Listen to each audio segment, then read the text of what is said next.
All right, welcome to Sports, Music, and Other Ish. I'm your co-host, Vic. I'm your co-host, Big John, a.k.a. the Black Jerry Maguire. And we have Miss Shalonvia Shalonvia Gundy. She's a master's licensed practitioner counselor, graduate of Texas State, and has a master's from University Houston Clear Lake in marriage and family therapy. She's also a director of operations for a small nonprofit for the last 8 years and owner of a private practice for 5 years in Houston. S.R. Gundy Counseling and Consultation, that's her company. She's a supervisor. She's a supervisor of interning students of master's counseling programs and LPC supervisor of LPC interns. She's also a member of DST, which is Delta Sigma Theta. How you doing today, Ms. Gundy? I'm doing well. Thank y'all for having me. Thanks for being on. What we wanted to do was start our conversation off about counseling and therapy and mental health in our community. But Ms. Gundy, who was just recently diagnosed with COVID-19, we kind of want to talk to her about that as well. I know there's a lot of people out there for whatever reason may not believe this thing is real, had different conspiracies on it, and we could talk about how it came into the world or however you want to do that. But one thing we cannot deny is that this is real, and it is one thing that's affecting us in a major way and affecting our mental state. So, Ms. Gundy, how are you and the family? We're doing okay. Everybody is holding on. My husband and I were both tested positive. We tested on last week and we got our results on yesterday evening. But long before the results, we knew that we had it based on all the symptoms and the way that we were feeling, completely different from anything else we've really experienced. So my husband and I are the ones that are struggling with it. Thankfully, our 2 youngest children are not displaying any symptoms of illness or discomfort or anything at all. And our 2 older kiddos were actually gone. So they've not been home, thankfully. So we're keeping them at bay until we get everybody back on our feet. So when you guys were having the symptoms, I mean, what, did they hit you pretty hard, or was it like a gradual, like you started feeling little things and it just kind of picked up from there? Like what? Yeah. So oddly enough, I think the timing was just really weird. My husband started feeling a little off, and we just assumed it was like a sinus infection or his allergies, because it began with nasal issues and sneezing and just kind of some of those normal discomforts that come with it. A few more days passed and I started getting a little sick feeling, but again, it was very minimal. I thought it was allergies or something to that effect. And then after we had a couple more days, I ended up moving some stuff around at the house. So I felt really sore, thought that it was that. And then we got a phone call from his job that there were 9 confirmed cases at his place of employment and we needed to go get tested. Okay. So we had been talking about if we thought it was that or if it was something else. We went and got tested immediately, but did not get our results for 6.5 days, unfortunately. And during the time that after we got tested, around that evening or the next day was when symptoms really started hitting us. And for myself, I lost my sense of smell and taste after about 4 days of noticing the first set of symptoms. And then from there, my husband noticed that he too couldn't smell or taste. And we began having kind of the full spectrum of symptoms with the exception of shortness of breath and chest pain. About 8 days in for my husband and 6 days in for me, he did experience one evening of shortness of breath, chest pain. So that became kind of scary for us. He was able to kind of manage it and we kept him stationary and laid out so we could try and make sure he was okay. But he does have comorbidity issues with other background medical issues as well. So just was a concern, of course, that we kept an eye on that. I still can't smell. I can taste a little bit, mostly salt and sweet, but I can't actually identify any flavors. And he is now, as of today, so today makes I think about 13 days for him, 12, 13 days. Yes, 13 days. So he is able to start tasting a little bit this morning, but his taste is not fully back, and neither is smell. During this whole thing, I know they were saying that men were experiencing more of corona than there was women in the very beginning, and I know now it's kind of I guess evened out. Did y'all notice that he had more, him being a male and you being a female? Was it his symptoms hit him harder, or did you see was it kind of equal between both? I think his symptoms hit harder. Definitely not a medical professional in that respect, so I can't say why. I know that he was the one that was directly exposed. At least that's what we're assuming. I work from home. The vast majority of any of my interaction is, I guess, kind of at the grocery store, but I am always in a mask. I always sanitize. I have a complete system for when I get in and out of my vehicle and when I take things out of my vehicle. So I think that, like at his place of work, unfortunately, there hasn't been much being done around safety and distancing and things like that.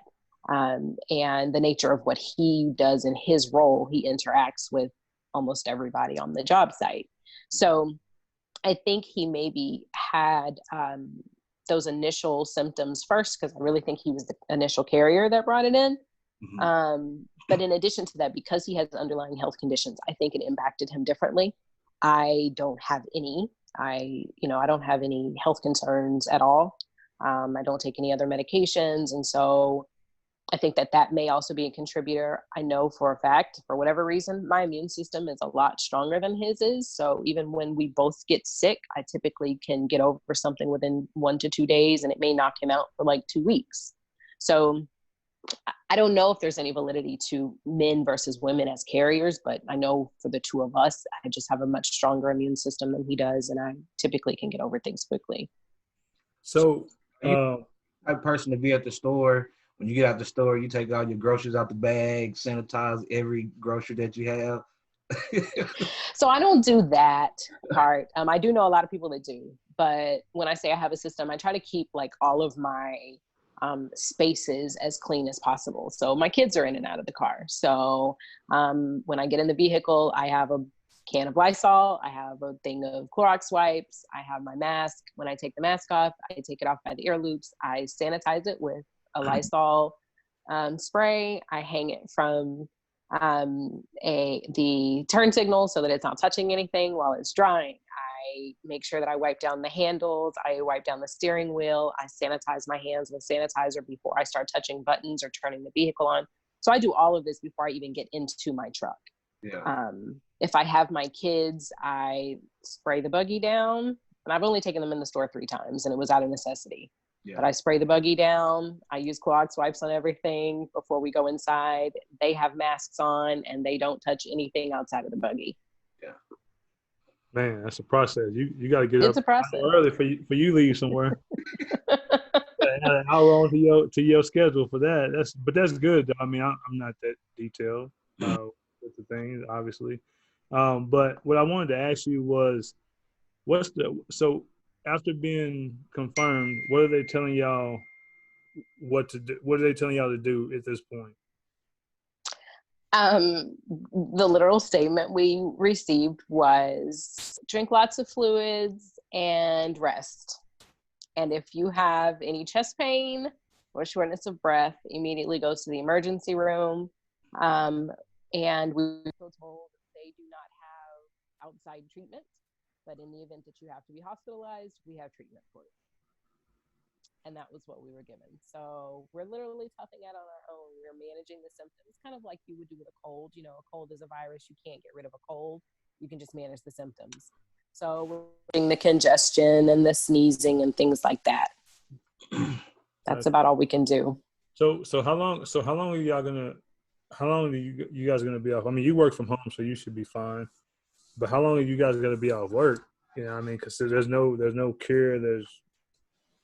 Right. So we're supposed to stay quarantined for 14 days. That's the magic number for where you should be to have the symptoms start to subside and to no longer be able to pass it along, I guess. So at 14 days, we're going to go and get tested again. Luckily, we have, as of today, found another site where we can get our results within 30 minutes to an hour. Oh, nice. So we will be going there when we hit the 14-day mark. Okay. And then at that point, we'll kind of resume our sense of normalcy, whatever, that kind of was beforehand, maybe with a little more diligence. Right. So let's switch gears. Sure. Tell us about your company. Tell us about your company, your practice, and let the people know what you do. Because you sure. So in a bunch of different things. Yeah, I do quite a bit. So the first thing is, as the director of operations of a nonprofit counseling agency, we service Brazoria, Wharton, and Matagorda counties here in Texas. And those 3 counties have lots of rural pockets. And so we provide mental health, case management, and resource management supports to the children and families of those communities. Most of the services that we offer are free of charge to the consumer because as a nonprofit, we've chosen to seek programs that will pay for the services so that the families don't incur any costs. So oftentimes the clients will be eligible for one of a multitude of programs that we have so that they're able to get the resources and supports that they need. At that location, I manage grants, state and local grants, contracts, contract management, budgets, and things of that nature. And I interface when the world is normal with collaborating partners in the communities that we service. Aside from that, I am a supervisor for interning students through that agency. So I've chosen to take up the mantle of bringing master's level and bachelor's level students into the agency to learn hands-on what it's like to be in the mental health field. So I host them at the site. I provide supervision. I provide training and education, as well as ongoing training and education for my staff. Outside of that, I have a counseling and consultancy private practice that I've had for about 5 years now, and it's in the Houston area, and I provide mental health counseling for kind of everybody. My youngest clients are typically preteens. I do on rare occasions, if it's like a family systems issue, take on younger clients. But for the most part, preteens all the way through senior adults, multitude of issues and presenting problems, everything from individual work to family, couples, premarital, or marital work. And through that, I also have LPC interns. So I am a state certified supervisor for LPC interns. So they have to go through a process where they are able to complete their internship before they are able to practice as independent practitioners. And so I'm the individual that they work with during the time that they are obtaining those 3,000 hours. Outside of that, I do consultancy with some different small agencies and organizations who may need help with paperwork, training, education for their staff, oversight for clinical compliance and things like that. And that's the gist of what I do. That's a lot. That is a lot. You talk to us because at this point, listen to everything that you do. There's no better person we could talk to other than you. Tell us, when you talk to us about how important it is to take care of our mental health during this time. I mean, and I think it should be done all the time, but I think now with, the pandemic, the protests, watching Mr. Floyd be killed on social media, and all the other different things that we deal with from a day to day. Can you just discuss how important it is for us to, take care of our mental health and actually pay attention to it? Absolutely. So, I try to help people understand that your mental health is just as, if not more, important than your physical health. When we have a physical ailment that really puts us on our butts, we pay attention. You break a foot or an arm or something, you're going to go and seek help most of the time. But for some reason, when we feel broken emotionally, we don't. and we kind of go into ourselves, or we respond in really unhealthy fashions. And when that's the way that we behave, it often creates this dynamic that becomes cyclical. So you exacerbate the issue because now you've added, I don't know, inappropriate conversations with your family or friends, or you lash out, or there's aggression, or there's intoxication of some sort. So when we do those things, then we've created another issue that has to be fixed on top of the one that we already had, and things get compounded. And so, you know, I'm really a firm believer in being proactive. If we can identify, even if you can't put your finger on it, you know what, I don't feel right. I don't really feel like myself. I'm noticing I'm more snappy. I'm having a hard time sleeping. I'm having bad dreams when I sleep. I have a hard time eating, or I'm eating too much. I'm no longer interested in sex with my partner, or I'm engaging in reckless behavior. So you may start trying drugs, or you may increase drug use if that was something that you did. These are all signs that something is not quite the same for you. If you start feeling lonely, if you really start to feel, one of the things that's coming up a lot is this impending sense of doom. That's happening a lot with my clients recently. And that's anxiety. There's this thought process of, I can handle it, or I can pray it away, or I need to just give it some time. But just as you have a broken arm, if you don't get it fixed, that bone won't set right, neither will your emotional stability. And so it's important to have someone who is able to then help you process what's happening and give you appropriate coping skills and mechanisms to counterbalance some of those negative things that are happening, so that you have a better way of interfacing with the community, and also how you feel about yourself. Will you touch on the stigma of receiving counseling and therapy? Is I guess from what I've seen, just I know in my community, but talking with John as well, what he's seen in other communities as well, we kind of tend to have a mindset of, you know, when something happens in this house, you know, you don't go outside and talk about it. You don't talk about our family business, and how that affects, you know, victims that may be a victim of, you know, molestation or rape or abuse, how we kind of just, you know, take it on our back. We got to deal with it. You know, we got to be strong. We got to go out in the community. We can't talk about what goes on in our house. So I hate that saying, what happens in this house stays in this house. I hate it because it creates such a terrible sense of isolation. So when you feel like from a child, you've always been told whatever happens under your roof stays there, it creates all of these different feelings that are typically not true. Number one, if there's a problem, you should be fully capable of fixing it all by yourself. That's the implication, right? So then what happens if you can't fix it? You know, if your water heater breaks, are you going to call somebody and get it fixed? Or are you just going to not have a functioning water heater and just decide it happened under my roof? I gotta figure it out. Well, why can we not reach out for other things that are necessary? The other part to that is, let me say this and let me be very clear. When you step outside of your home and you talk to a therapist, what happened in your house stayed in your house and in their office. We don't talk about your business. It's illegal for us to talk about your business. We can lose our licenses for talking about your business. We can be sued for it. Depending on what it is, we could go to jail. We could literally have a plethora of responsibility that your friend doesn't have if you talk to them. So your secrets are still safe.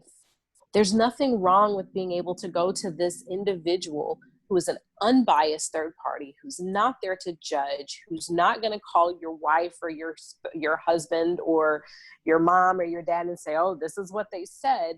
It's between you and them. It creates a safe space that allows you to be vulnerable, that allows you to dive deep and figure out, why do I feel the way I feel? Why do I have the problems that I do? You mentioned, you know, things like molestation or abuse is happening inside of the home. that is an area in which a therapist does have to breach confidentiality. If there is something that's dangerous that's happening to a child, a senior adult, or someone with mental or physical disabilities, we have a legal obligation to ensure that we find safety for those people.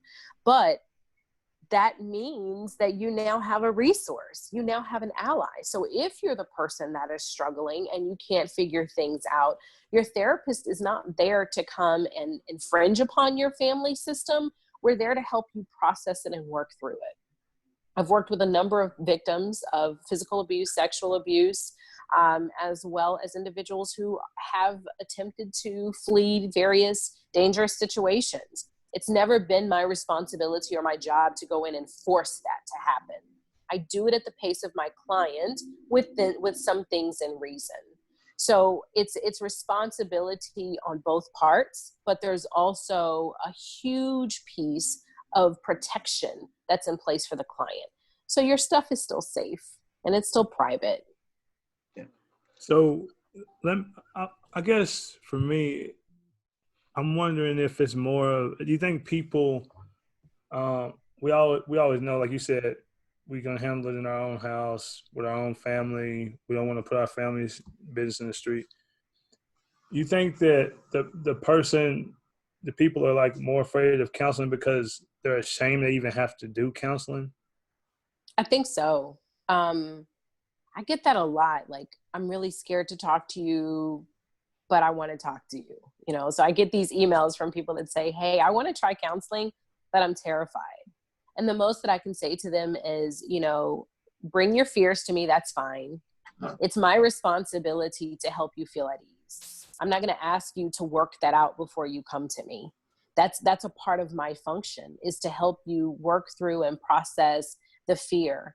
It's a part of the responsibility of the therapist to do what we call joining. So it's a time in which we just take things slow with you. We just get to know you as a human being. And as you're ready, then we talk about what needs to be talked about. But yeah, I think it's the fear of the unknown, which is anxiety, right? And nobody likes being uncomfortable. No, absolutely.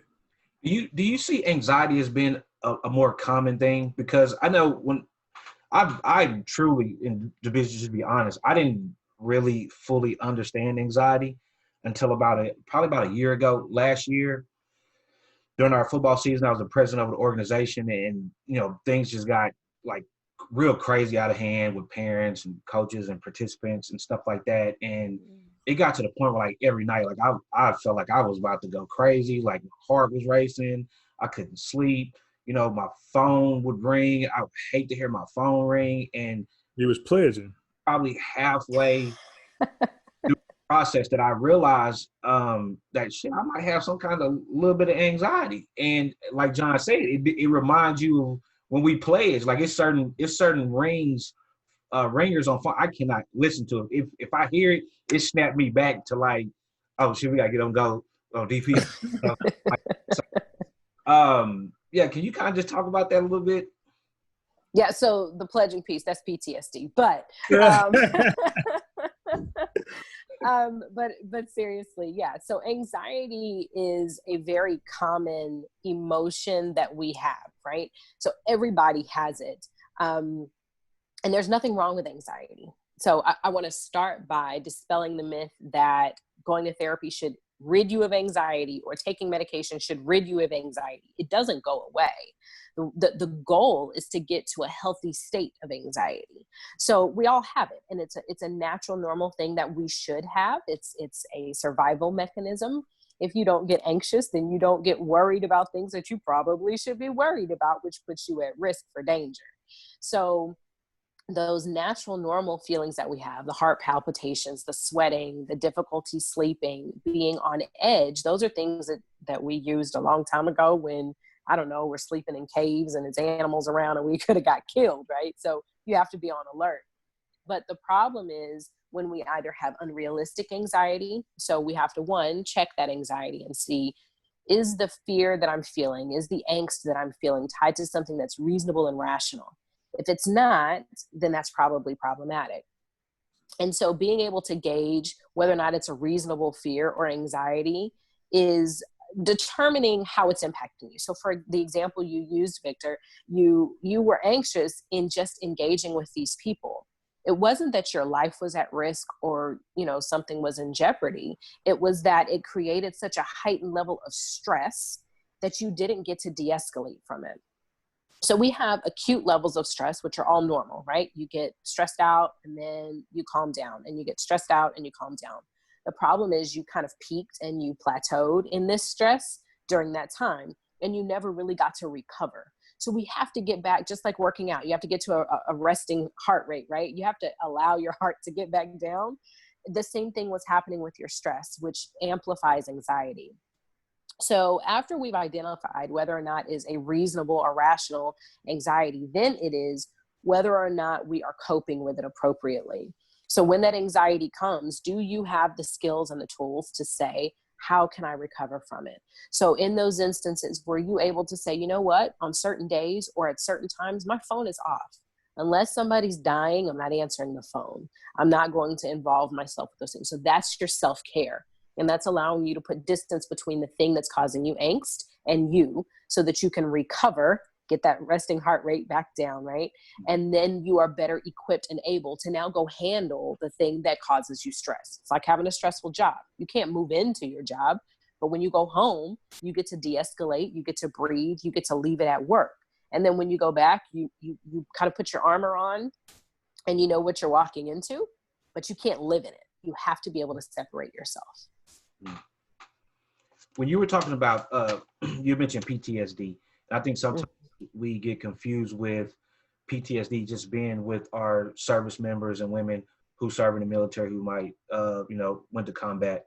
And what we don't realize is that sometimes this happens, and if you look at some neighborhoods where there might be a lot of low socioeconomic status, a lot of, poverty, where people grow up and they may see a lot of violent things growing up, and coming out of that environment, they do have PTSD. And I think we don't look at that in that type of way. We only place that on service members and women who served in the military.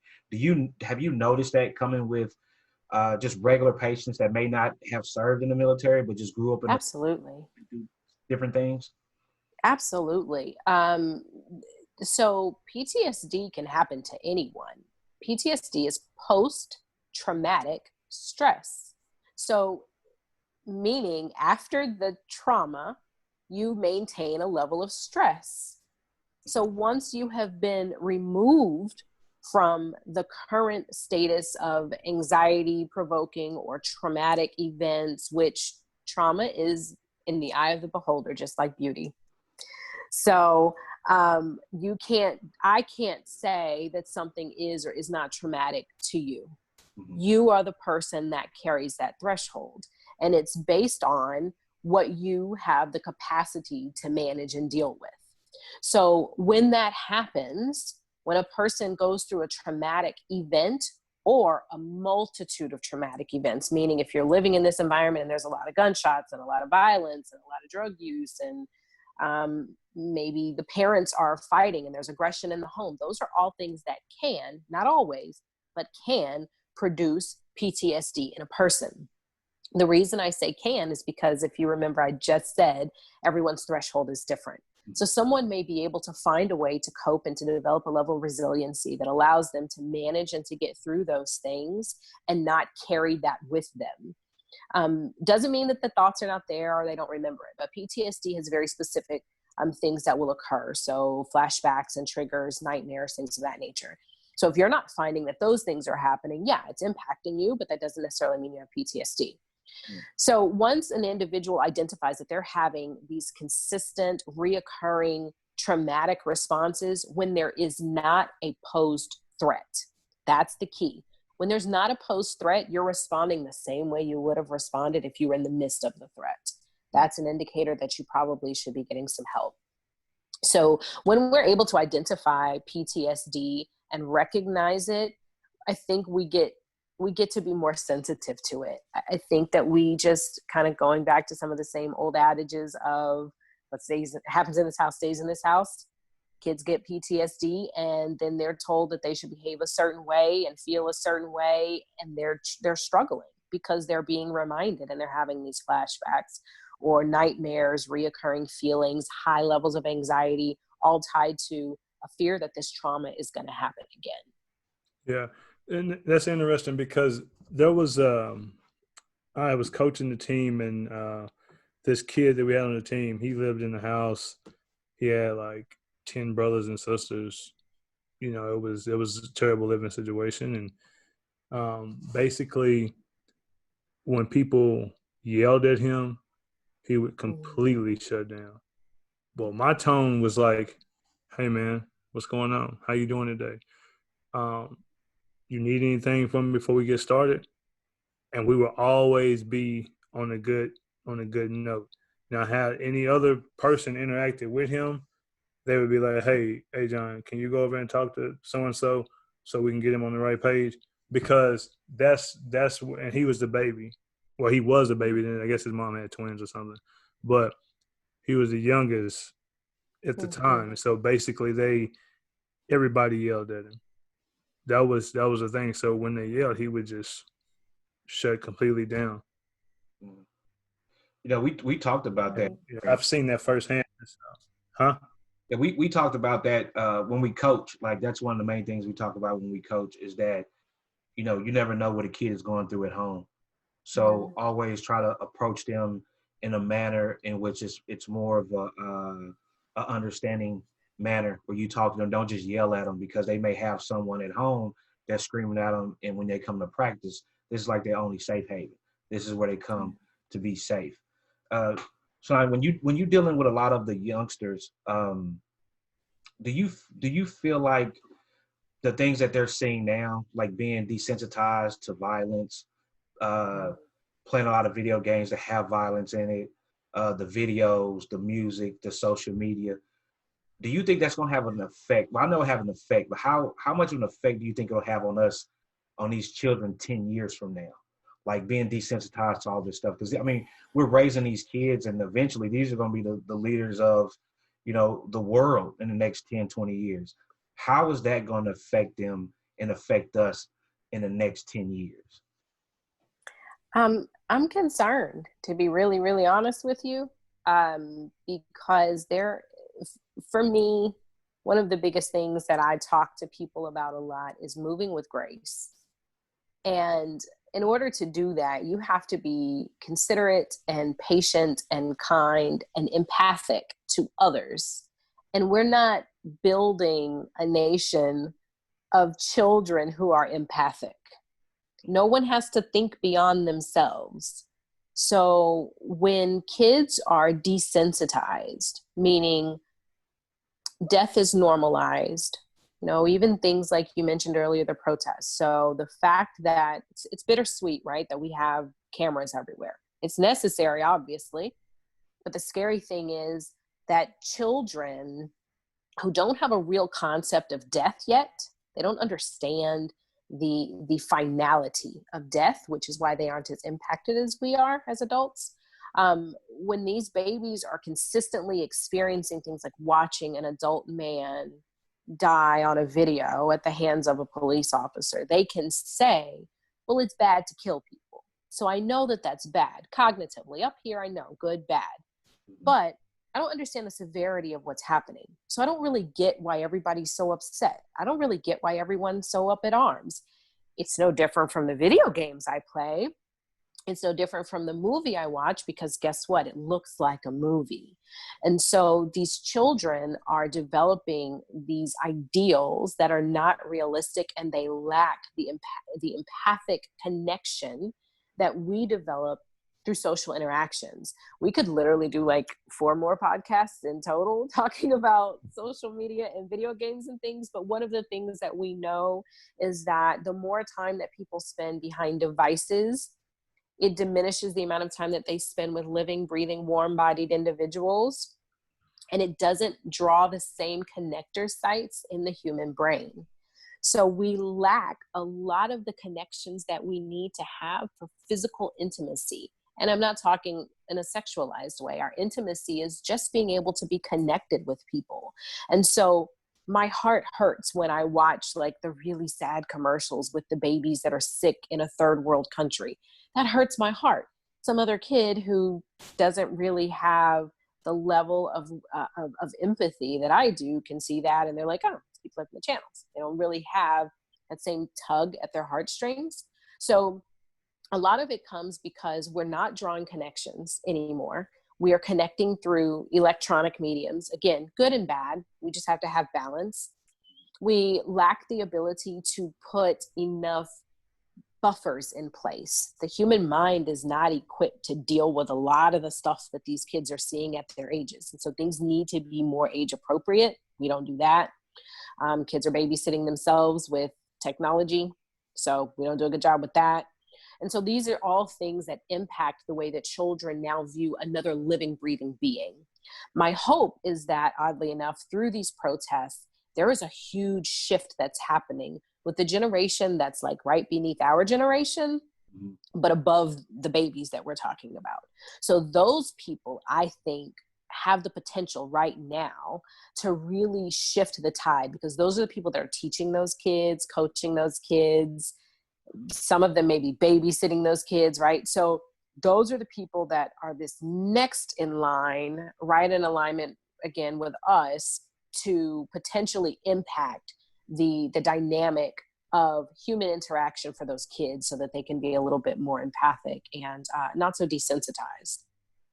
When you let's say hypothetically, like you do a session with the youth, does their parents have to be in there, or No? Are you just you and the youth so they can just tell you exactly how they feel? So I don't like doing sessions with parents and kids, to be honest. Kids are not empowered in areas that they should be. And so they seek power dynamics wherever they can. So that's why you see aggression and frustration and back talk, and I'm not going to eat this, or I'm not going to clean this, or I'm not going to go where you tell me to go, because they lack power in areas that they should have. Everybody deserves a sense of power. So in therapy, it's not the parent's show. It belongs to the kid. And I tell them that all the time. I have a couple of rules. Be respectful to me, and I'm going to be respectful to you. Be honest with me at all times. If you don't want to talk about it, just say, Miss Shalonvia, I don't want to talk about it. But don't lie to me, because we can't get anywhere with dishonesty. And also know that this is a safe place. Knowing, again, the rules that I indicated earlier about child abuse and neglect or exploitation, those things I have to say something about to keep them safe. Outside of that, it's between you and I. Now, the state of Texas does require that parents are aware that they have a right to their minors' records.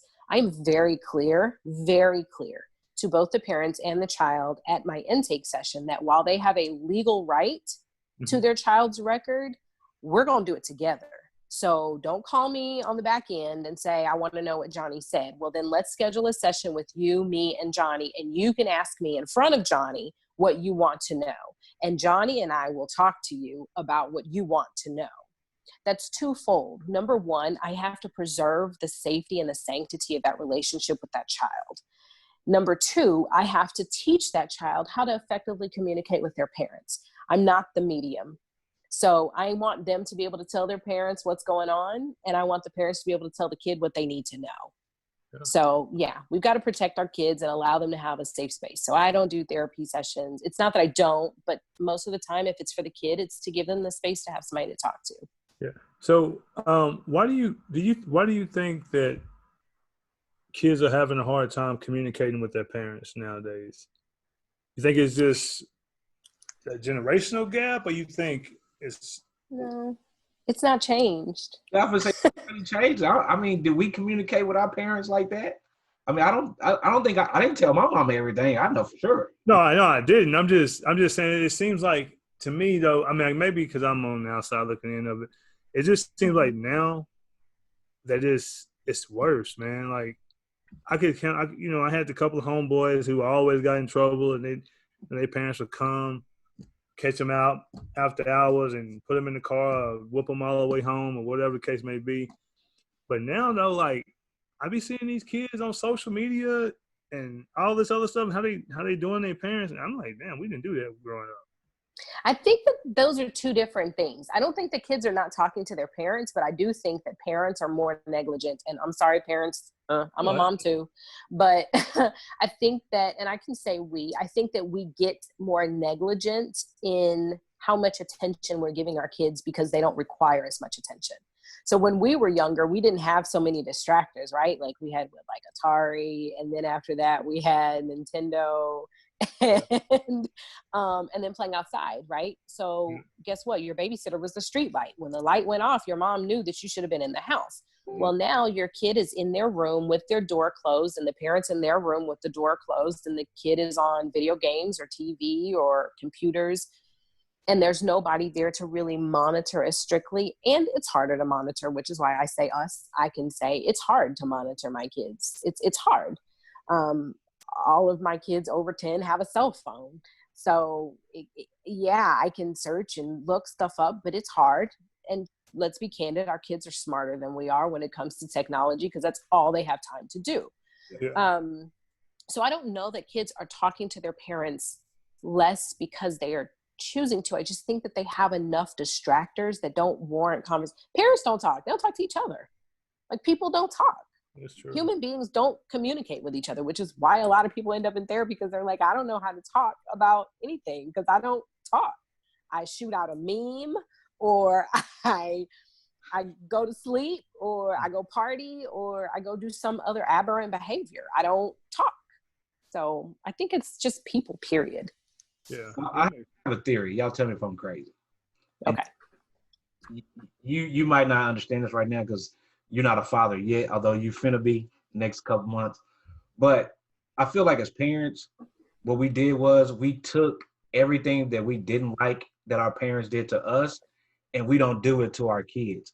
Failing to realize the things that we didn't like was the things that made us who we are right now. And so then when we look at our kids and we like, man, I would have never done that, or I would have never said, never went over there, because I knew, but we don't do it because we took what we liked and we kept it, and what we didn't like, we threw it out the window. And that, for me for sure, I feel like that kind of handicaps me a little bit as a parent. I think I kind of do my kids a disservice at sometimes, for instance, like for me, I know anytime growing up, somebody went to the store, I would always ask them, where you going to take the store? I was like, bring me something back. And 99% of the time, they never brought me anything back. So if I go and my kids ask me, 100% of the time, I'm bringing them something back. And 9 times out of 10, it's probably something they shouldn't be eating. But like that, yeah, that's my theory, man. I really think it's a great theory. I agree wholeheartedly. Anecdotal story. So I've got 3-year-old twins, and one of my twins is like super, yes, mommy, no, mommy. And my other twin is like, why are you doing that, mama? Like, he's just really, aggressive, right? And so we've really been working on, son, you have to say, yes, ma'am. How do you ask for what you want? Or he'll be like, mommy, I'm thirsty, and it's like, how do you ask for water, And we've talked about it. My husband and I have been like, oh my God, I would have never, even at 3, I would have been like, mommy, water, please. And so we're trying to work on things, backtracking it, because it's not that we didn't value those things, but we were not so rigid. Like our parents were very stern. Mm-hmm. And it was like, can you cut me some slack? So we've cut our kids some slack, and we just cut off a little bit too much. And now we're trying to glue that shit back on. Like, can we please get you to get it together? So I think that you're spot on, Vic. Like each generation tries, I won't say we all do. I know I do, and the folks I fool with. We want our kids to have better and do better than we did. So we create these creature comforts, right? So my kids don't know what it's like to, I don't care what you want to eat. You eat what's on your plate because that's what we got. No, I'll make 4 different dinners for all 4 kids. And so literally. And so like, they don't understand what my life was like when my grandma said, I don't care that you don't eat beef. We got steak for dinner. Either eat steak or don't eat nothing. So I ain't eat nothing. They've never done that. They've never gone to bed and not eaten because they had to. Mhm. So I agree wholeheartedly. We spoil our babies. We We'll do. Yeah, just be honest. We They're do. rotten. I can see that because I'm sitting here thinking of all the things that I experienced when I was a kid from my mom.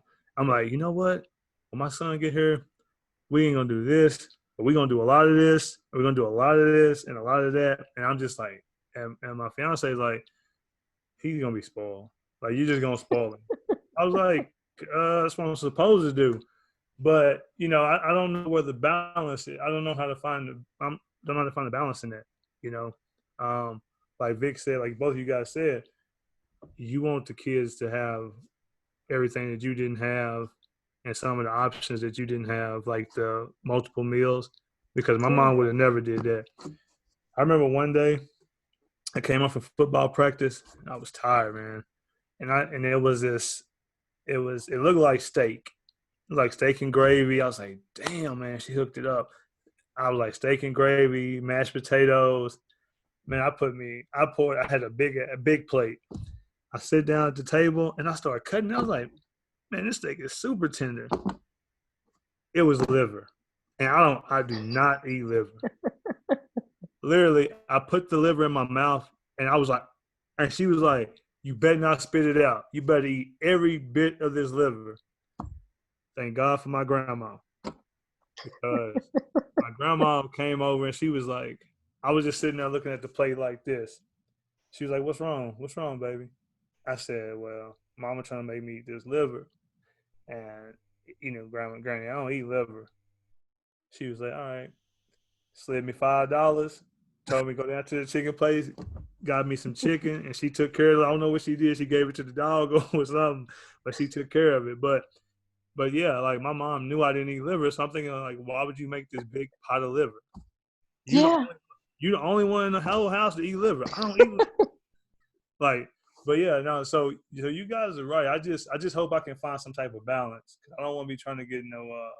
I don't want to try to gain any ground back. Yeah. I should start out saying no, But no. you will. You will. So cut yourself some slack right now. You will. There's no perfect guide. I don't care how many parenting books you read. One of my specializations is child development and family systems. So I talk to parents all the time. And here I am. I have no problem admitting I don't get it right all the time. Yeah. But I want to, and I'm sure that you guys do too, I want to raise healthy, happy, good-hearted individuals. Like the rest of it, I can work on. My Right. kids are sensitive, they're kind, they're compassionate, they're intelligent, they're hardworking. If I ask for it, it's done. If mama, like I've been sick, and my 3-year-olds, mommy, I get your slippers, mommy, I get your tea. I'm raising individuals that want to be compassionate, hardworking people, but simultaneously they don't take no mess. Right. Don't mess with my brother, don't mess with my mama, don't mess with my daddy. Yeah. I'm happy. I'm happy. We won't get it right. So you will have to make up ground, but that's okay. Yeah. What do you feel about? I'm sorry, empowering children. You're saying that as parents, we don't empower our kids in certain areas. Like, what areas should we be empowering our kids in? Decision making. So, okay, the human brain does not fully develop until mid-20s, right?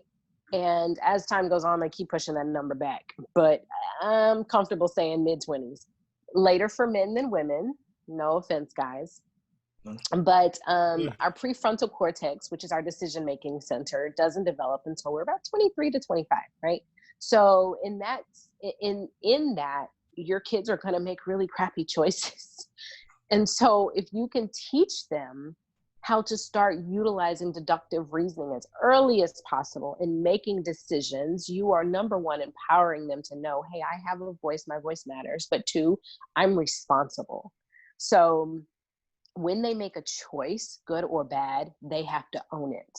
We don't do a great job of empowering our kids because we still have those old things like, be seen and not heard, or kids you don't got no wants, right? Or Gimme got his neck broke, or, all these little things that we have said over the years, right? But those are things that in its own way have hurt us. We can't make decisions. We're really poor in making decisions. And so if we start teaching our kids, well, hey, guess what? You said you want dessert. You can pick. You can have this one or this one, but you can't have both. So I want it and I'll take this one, but I know I'm going to miss out on this one. Well, now that you've chosen that's what you want, let's also decide, are we going to eat all of our food and get that thing, or you don't want to eat your food and you don't have to get that thing. Now, mind you, this is a food item they pick. But when we make those decisions for our kids, they don't have to think. Those parts of our brains literally will atrophy or not build connection sites. So they don't grow and they don't get enhanced. So it's really important for us to make sure that we are teaching our kids to make choices, even if it's little things like, okay, do you want to wear the basketball shirt or the football shirt today? Don't give them too many choices. More than 2 to 3 choices is overwhelming and creates anxiety. But in the areas that our kids can make choices, let them make choices. Why do we get vexed about whether or not our kid is wearing different colored clothes? Like, nobody really cares. And if people are looking at you crazy about your kid having different, colors and whatever else, they have bigger fish to fry and they need to be focused on something else. If my kids want to wear this item, let them wear it. I don't care. My boys wore their Halloween costume like year around until it didn't fit anymore. I didn't care. It didn't matter. They were happy and it didn't create any conflict. But we were able to say things like, okay, well, if we want to wear our costume, we got to clean up the toy room because we left all of our toys out. Okay, well, I'm going to choose to clean up behind myself in order to earn the costume. Make sense? Yeah. Makes a lot of sense. Definitely. I think that's a big deal. Because I mentor some youth now that they can't make a decision. They're like 15, 16 years old, and we'll have these conversations. It could be something as simple as, all right, man, do y'all want to work out or y'all want to sit here and watch this movie? Because when we work out, I provide them with like Gatorade, the whole health thing afterwards, right? The refueling, fruits, vegetables, whatever the case. So they're sitting there and we take a vote and 2 people are like, yes. And other people are like, man, I don't know. And I'm like, okay, man, it's simple. Like, it's not even that hard. You know what the program is. The alternative is we sit here and watch a movie.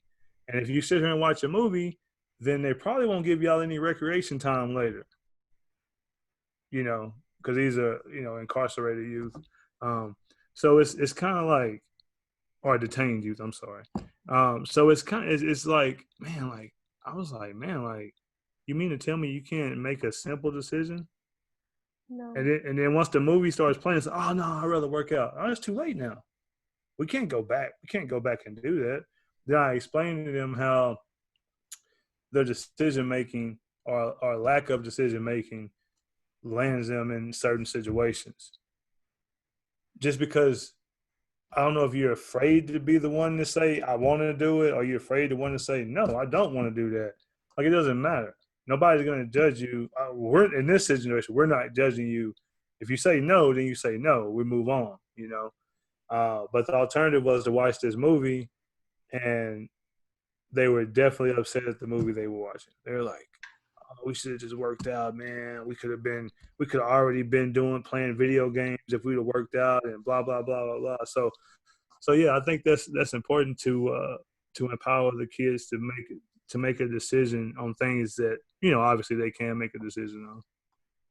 Yeah, the situation with juvenile delinquency, I was actually a mental health therapist for a juvenile division in Brazoria County, or for Brazoria County rather, for a while. And that's a whole nother topic. But, those babies are not accustomed to having options to make or having someone give them the option. And, most of the time their decision making has landed them the wrong way. So it kind of gets this analysis paralysis, right? We're just going to like sit and we're scared to move in any way, shape, or form. And if someone else makes a choice, I'm not responsible for it. I don't have to own that. Somebody else made that choice and the choice was a bad one, but it's on them. Yeah. I actually had one of them tell me, don't give us a choice. Tell us what to do. Tell us how to do it. I'm like, nah, like, I don't work like that. Like, there'll be days where I tell you this is what we're doing, but when you get an option, hey, that means it's open, man. We can go here, we can go there. So but they don't see it like that. They It's want sad. the stability. It's easier. It's so, especially babies in those types of situations, like kiddos that have been detained. Uh-huh. They need structure and stability so badly. And so obviously you're somebody that they have to trust and really be able to rely on. So they're like, okay, well, Mr. John's not going to lead us wrong. Just tell me what to do and I'm going to follow suit. I'm going to adhere to Yeah. it. And then that's also the setting they're in, right? That environment is nothing but rules, regulations, structure, instruction, follow through with it. Nobody really cares how you feel or what you think. Yeah. That is very true. That part that nobody cares what you feel or what you think is very true when it comes to most that I've encountered. I wish I could overhaul that system so badly. Man, I don't know how to do it.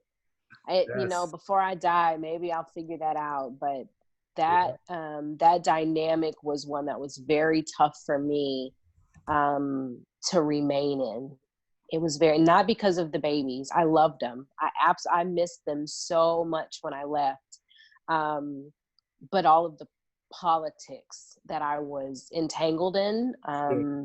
as a mental health therapist, I would get pulled into court and want to say, people want me to say this and I'm going, oh, but I'm not. Yeah. Because my goal was and is always to protect the babies. So I don't really care that you don't like that I'm telling you, no, it's not this baby's fault that they did that. And no, I'm not going to say they need to go to TJJD. That's not where they need to be. And it's not going to be a positive thing. And it's just going to open up a pipeline for them to just go straight to other prisons, later down the line. I'm absolutely not. Like, we're at a crossroad where if we do this kid can be saved. If we go this way, then we're going to just flush him down the toilet. And I'm never willing to flush a kid away. So yeah, it was a system that I wish I could just get my hands on. It's a hard system to be in with all those politics. Like, seriously. As a professional therapist, like, do you toggle between spankings or other disciplinary rules? Like, I mean, me personally, I kind of got away from spankings. Like, now little pops here and there, but the whole thought process that I see a lot of people have is that, that kid wouldn't be like that if he would have got whoopings, or I beat him, spare the rod, spoil the child. Spoil the child. All that stuff. I think there's different ways, kind of like how you saying, giving kids choices to, you're going to do this or you're going to do that. You need to make a choice because this result is going to happen if you do that. So what's your thought process professionally and personally on, I'm not talking about little pops, hey, don't do that. I'm about to, pull that belt out, that stitch cord, that switch. With the little leaves on the end of it. Yeah, throw the toaster. Going to pick your own switch. Yeah, Oh, all of those I hate that, man. Yeah, you better pick the right one. Oh, yeah, right. So my personal and my professional stance are one and the same. I'm going to answer your question with a question and then go back. Okay. Are we as grown people expected to be okay with the cops beating on us because we've done something that we shouldn't do? Nope. So why do we teach our children that it is acceptable for a bigger, more powerful being to then put their hands on us because we've done something that they don't want us to do? So we're sending a message to our kids that people in power have the right and the authority to invade their personal space. My personal space belongs to me. And so if I'm handling myself in a fashion that violates your personal space and puts you in jeopardy or in danger, then force meeting force is one thing. But, and that's also, I mean, if I'm a kid, I can't really, what can I do to you? But in the space of us teaching our children and having these reoccurring messages, we have to be careful what we're saying. And so what I'm saying when I say, I'm going to get my belt, I'm going to use a weapon. Let's be candid. That's using a weapon to inflict injury on a person because we disliked what they did or they violated a rule. So as I have aged and learned more, my thought process on corporal punishment is that it's a lazy way out. Like, it doesn't require much thinking. If you piss me off, I can pick something up and I can hit you with it. Versus the parent who says, okay, my kid's not listening. I'm struggling with them. They're not adhering to the rules. I'm having all of these problems, and I'm still not going to resort to these Neanderthal ways of acting. Like, I mean, that's antiquated. And without really going down this whole thing, like, so especially as people of color, so we're going to do the same thing that we were enslaved and experienced, and now we're going to replicate that with our kids. And we have a problem with why our kids still behave with slave mentalities when we're treating them like slaves. Like, it's just a totally jacked up process. Yeah. Whole nother day, whole nother time. I get it. But no, I don't put my hands on my kids now. You know, and to be honest, even the SWATs, like I did it early with my oldest baby, maybe a couple of times. Like, literally, I can remember 2 instances. But in those instances, after I did it and I sat down, I was like, how could you have handled that differently, Shalonvia? Like, what could you have done to get her attention? I've never put and she was like 2. I've never put my hands on my kids since then. And she'll be 11. She's never experienced a spanking. Now, I say the words pow pow to my kids and they laugh, you know, but they don't even know what a pow pow is, really. Like, they don't get it, really, you know. I can't be intellectually lazy. Parenting can't be that lazy. Like, I gotta get creative. So maybe it's we're quick to do punishments. Why can't we move in a reward system? You don't go to work because you're scared of getting fired. You go to work because you want to earn a paycheck. So why is it that we have a problem with teaching our children how to earn things and how to have reward systems in place? Everything is punitive.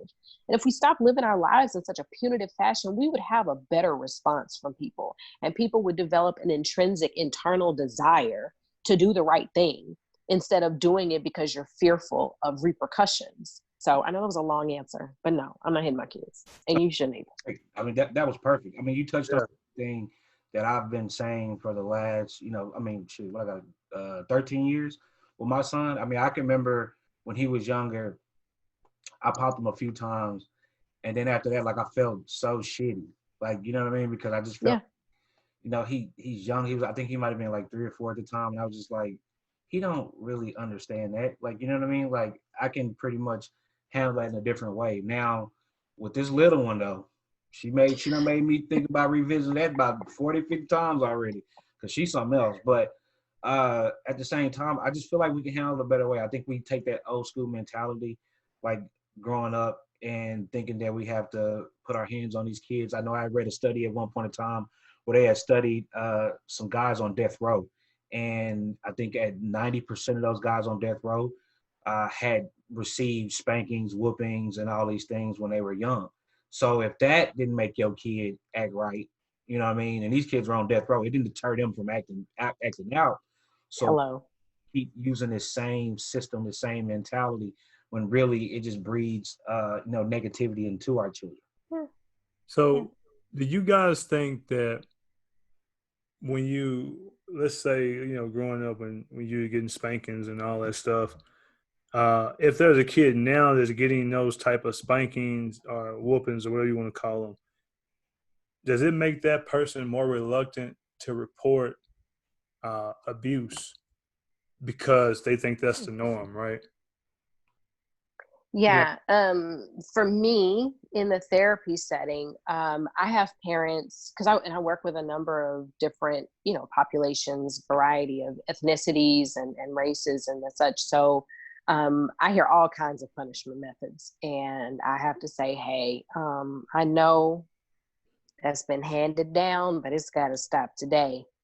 And so I don't report everything.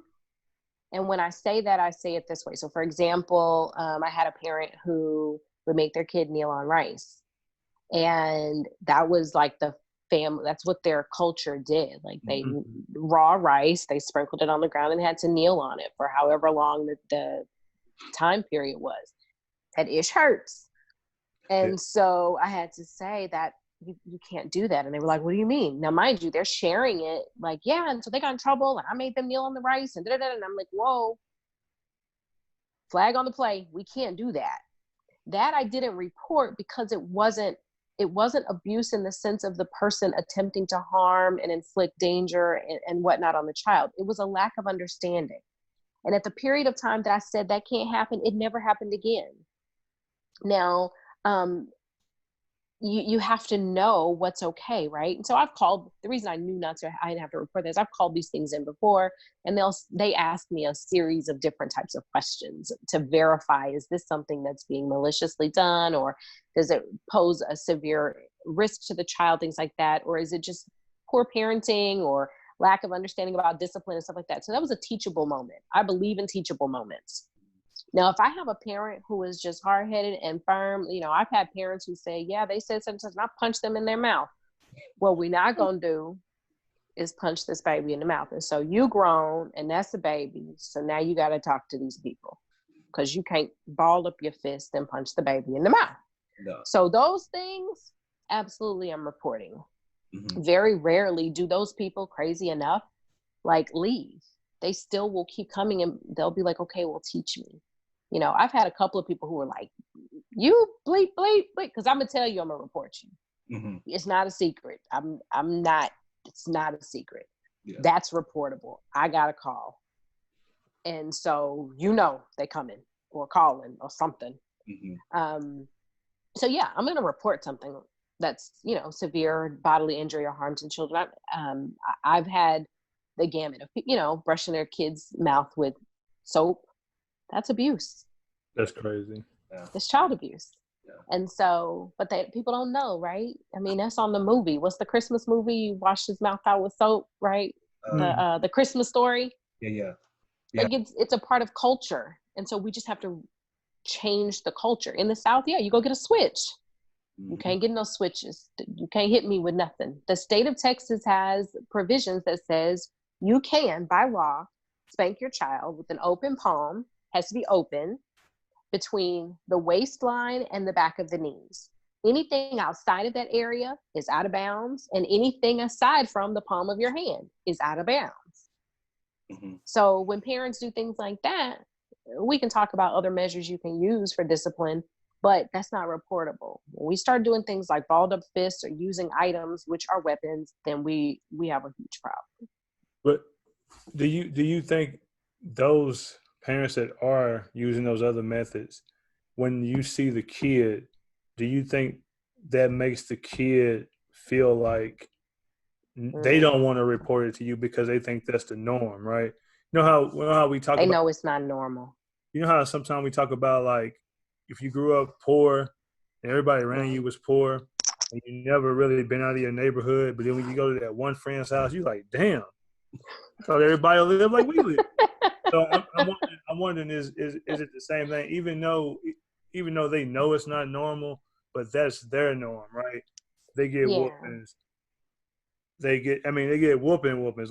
There's marks, there's everything, Yeah. So yeah.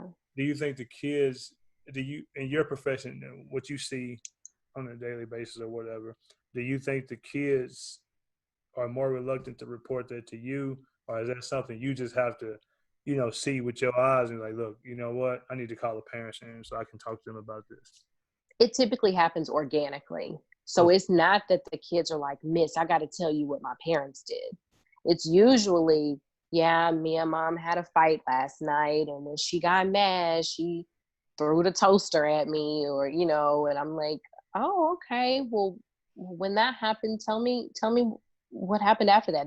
And how many times has she thrown the toaster? And when mom gets mad, how often does she respond that way? Or tell me, how does mom typically handle things when you get upset? Or did you really piss mom off this time? We talk about it, and then I can glean, is this a normal thing?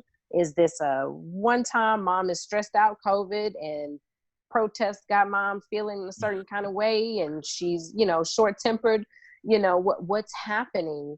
And then I can make a decision as to what I need to do. Is it, hey, mom, we need to talk. I can tell you're stressed, and I can tell that your threshold is getting low. Let me help you. Let me give you some support. What can we do to lighten your load? Because I don't want you to be made out to be a bad parent. You just lost your temper. That's not, or if this is what because that's what then let's teach you something different.